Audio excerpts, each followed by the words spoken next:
Good morning. আজকে 5th মে, সাথে আমার 30 ডেজ মিনি ব্লগ চ্যালেঞ্জের পঞ্চমতম দিন। আজকের ওয়েদারটাও কিন্তু বেশ সুন্দর, আর সাথে আজকে নতুন সরকার আসার পর প্রথম সকাল বলতে পারো। এবার যেন আর কোনো কিছু খারাপ না হয়। দিন ঘুম থেকে উঠে ফ্রেশ হয়ে আমার প্রথম কাজ থাকে একটু ভালো করে জল খাওয়া। এটা আমার অনেক দিনেরই অভ্যাস হয়ে গেছে বলতে পারো।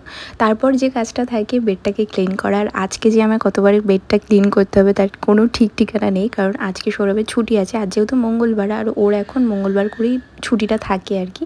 আর এই সপ্তাহে যেহেতু ভোটের রেজাল্টও ছিল, তাই জন্য 2 দিন ছুটি হয়ে গেল। যাই হোক, তারপরে একটু চা নিয়ে বসলাম। দেন আজকে ব্রেকফাস্টের জন্য বানিয়েছিলাম স্যান্ডউইচ। এটা আমি একদম শসা, পেঁয়াজ আর একটুখানি মেয়োনিজ, সস এই সমস্ত জিনিস দিয়েই বানাই একদম হেলদিভাবে। তো আমি বড় ভ্লগে একবার শেয়ার করেছিলাম, যদি চাও তো এটার রেসিপিও আমি ছোট করে একটু শেয়ার করে দেবো তোমাদের সাথে কোনো না কোনো একটা ভ্লগে।